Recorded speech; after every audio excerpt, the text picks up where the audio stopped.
Welcome to the North Shore Community Association's podcast of June 8th, 2023.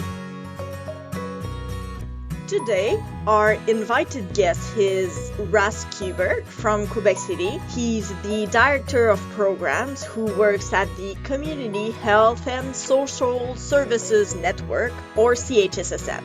He will be sharing his thoughts on what Fatherhood Week represents here in Quebec as we recognize it this week from June 12th to the 18th. Then we will cover community events and services on the North Shore of Quebec.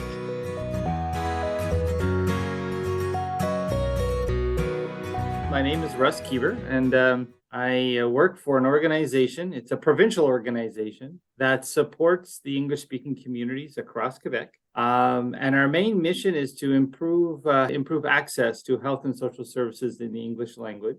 And so we support NSCA and a bunch of other organizations, English-speaking organizations in the province, to do great work in that area regionally. And that's more my role here as the Director of Programs. I support English-speaking communities in their efforts to work with community service providers to help them improve services and adapt services in English. I get a good chance to go and travel across this great province and meet wonderful people doing great things in their communities. So it's a really fun job, very rewarding. We're moving on to Fatherhood Week. This is an event that's been officially recognized for the past 10 years, and it usually highlights a specific theme. This year's theme is Be a Team Right from the Start. Russ, do you feel that the theme for this year appropriately addresses some of the concerns English-speaking fathers may experience? Yeah, I do. I mean, it's a really nice theme. Obviously, it's really encouraging, fathers in particular to, right from the start. So that's even before the baby's even born. We become parents, and it's being involved right from the beginning, from childbirth. We do hear examples where maybe sometimes fathers find it a little bit hard in their role to participate when the child is so small and just a little baby. And but I think the message is, is opposite. We're trying to say, well, we got to find our roles in there with the mama and be a team with her and with the baby. And just to, normalize that. And I think it's really moving in this direction anyway. I think, you see a lot of fathers taking the parental leave and then being more and more involved in the upbringing of their child right from the minute it's born, So yeah. That's very rewarding to see that, because typically we just see the fathers get the bad press. And now it's nice to see that they're putting the positiveness on being a father and actually celebrating it with Fatherhood Week. Yeah, and I think co-parenting too, like just to, that both parents, it's very important, obviously, for the development of a child. Oh, absolutely. I totally agree with that. Now, I know the CHSSN has been actively involved with a few initiatives and surveys regarding fathers and their experiences as parents in Quebec. And one of these surveys dating back to 2019 stated that there was 3 out of 4 feel that the public services being offered to them are not sufficient and not accommodating to them. More recently, another survey from May 2022 was completed in collaboration with the Regroupement pour la Valorisation de la Paternité, the RVP group.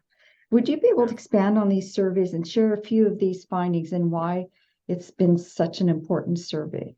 First of all, the RVP is a very important provincial organization and partner with CHSN, and they've been very supportive in when they go do surveys at a provincial level, that they'll include some questions around language, so we can actually see the collective responses of English-speaking fathers, for example. So that's really interesting. So we'll have information based on, not what all fathers feel, but also what do English-speaking fathers feel in terms of the questions they're responding to. And we can compare them to some of the French-speaking fathers just to see, are there some similarities or there differences? And, since 2018, Evelyn, as you mentioned, there's been, I believe, 4 surveys that have been done in particular, primarily with the RVP. And, there is some kind of really significant information that does come out. And the one thing I would say that's probably the most striking is there is a thing called the Index of High Psychological Distress. So basically, it comes down to the level of psychological distress that people face in their lives. It's 2 times higher with English-speaking fathers compared to French-speaking fathers. Wow, that's quite a bit. Yeah, so I mean, the survey itself, actually, there was 22% versus 12% for French-speaking fathers. So, it's 10% higher. And So, what's attributed to that rise in that percentage? yeah, well, I think at the time too, it was in context right around the pandemic. So we do know the pandemic also had more negative impacts. So, well, I think a lot of it too is like when you look at if you look at the socio-demographics of the English-speaking community, there is a higher percentage of the English-speaking community in general that are living, well, on lower incomes, which is kind of a myth between, we often think of Westmount and English-speaking community in Montreal, and they're all rich. Well, it's quite opposite according to the socio-demographic information. So there's a strong link between psychological distress, for example, and income.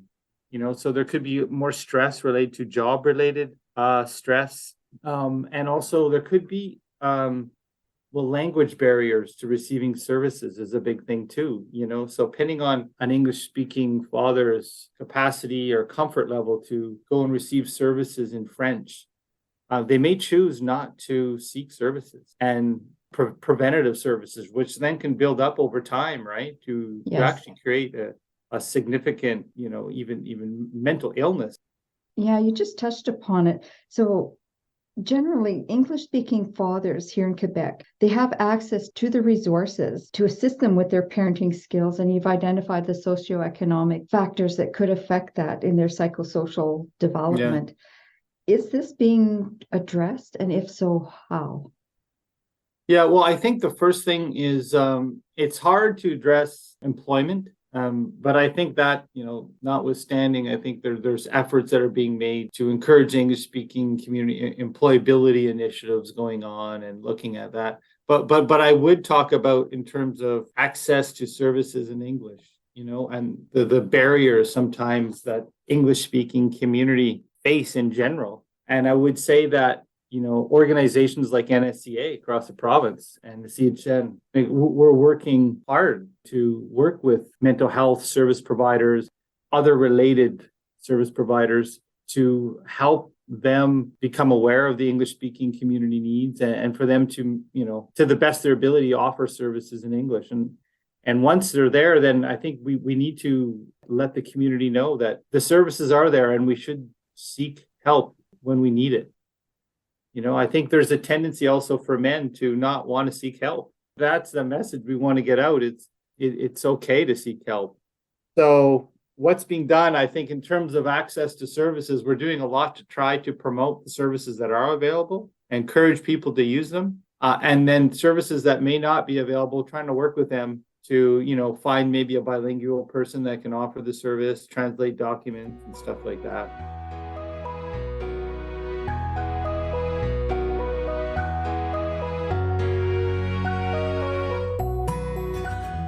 Queer community is always evolving and always making space for more queer identities. Our acronym is reflective of that. You've probably heard the term LGBT or LGBTQ+. However, the current acronym that is preferred by many is LGBTQ2SIA+.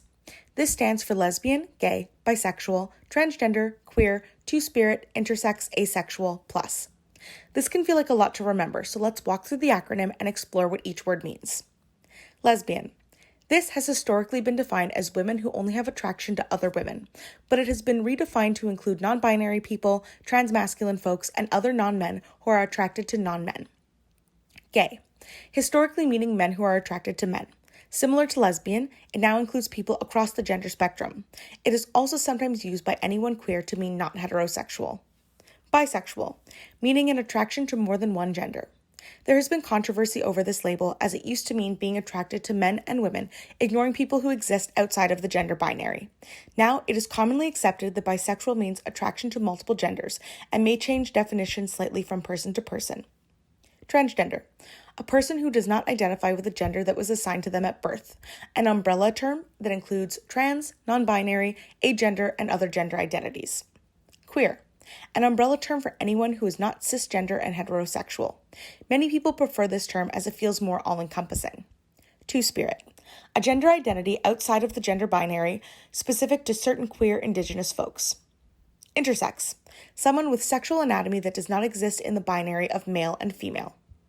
Asexual, a person who doesn't experience sexual attraction. They may or may not still feel romantic attraction. There are also aromantic people who experience sexual attraction but no romantic attraction. Both of these exist on a spectrum, and these identities don't have to be all or nothing.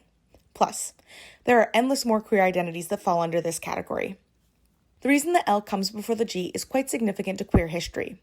When the gay rights movement was starting, lesbians were very commonly ignored or mis/underrepresented. When the AIDS crisis started, many lesbians were not affected the same way that gay men were. Because many people were afraid of this illness, some medical professionals wouldn't even go near AIDS patients. It was not uncommon for lesbians to step in and take care of the gay men in their lives, in solidarity with them. Out of a sign of appreciation and respect, the L was put first. This acronym is being used currently. However, it is always changing and evolving as we make space for more people.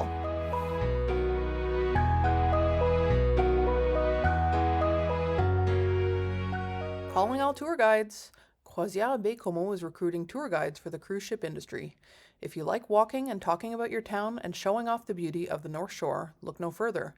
Free training is provided by the organization. Please contact Mathieu or Rebecca at the contact information provided on screen. The NSCA has launched an employability survey to identify the barriers and opportunities English speakers face when seeking employment and accessing employment services in the Côte-Nord region. The information collected will be used to develop strategies and recommendations to better meet the needs of the English-speaking community in the region. This survey is presented in partnership with the Provincial Employment Roundtable, or PERT, to help improve employment services for Côte-Nord's English-speaking community. This is your chance to have a say and win one of 3 gift cards. The deadline for submission is June 30th, so don't miss out. In provincial news, Quebec will grant $21 million to improve regional cell phone coverage in the Côte-Nord, Chaudière-Appalaches, Gaspésie, and Bas-Saint-Laurent regions. This funding will support major projects for network coverage. The Minister of Finance and Minister responsible for relations with English-speaking Quebecers, Éric Girard, made the announcement, specifying that TELUS Communications and Sogetel Mobilité will share this sum to carry out the work in several regions of Quebec. TELUS Communications has been awarded funding for a number of projects aimed at servicing key road sections in the Côte-Nord region. Specifically, 6 towers will be built along Route 138 in the Mingani and Sept-Rivières MRCs, and 3 towers will be built on Route 389, north of the city of Baie-Comeau, up to Manic 2. If you wish to learn more, please check out the links provided in the description box below. This information was provided by the Canadian Newswire. Don't miss all the festivals and events the North Shore has to offer in July. You can enjoy Festival au Grand Air de Baie-Comeau, an outdoor festival from July 6th to the 8th. This year's headliners include PA Météo, France d'Amour, Guylaine Tremblay, and Simple Plan for nostalgic millennials. In Sept-Îles, the Vieux Quai en Fête will take place from July 13th to the 16th. This free family festival features more than 75 activities over 4 days, including inflatable games, shows, and street entertainers. You can watch Corias, Mathieu, Bleu Jeans Bleu, and Vulgaire Machin on different nights. For full program details, visit each festival's website. Warmer weather means it's tick season. Tick exposure can occur year-round, but ticks are most active during the warmer months, so April to September in Quebec. Ticks prefer warmer climates, so there have been few cases of tick bites leading to illnesses on the North Shore, but be sure to inform yourself if you travel outside of the region this summer, or if you get bitten. To learn how to recognize a tick bite and how to actively prevent bites, check out the public health website linked in the description.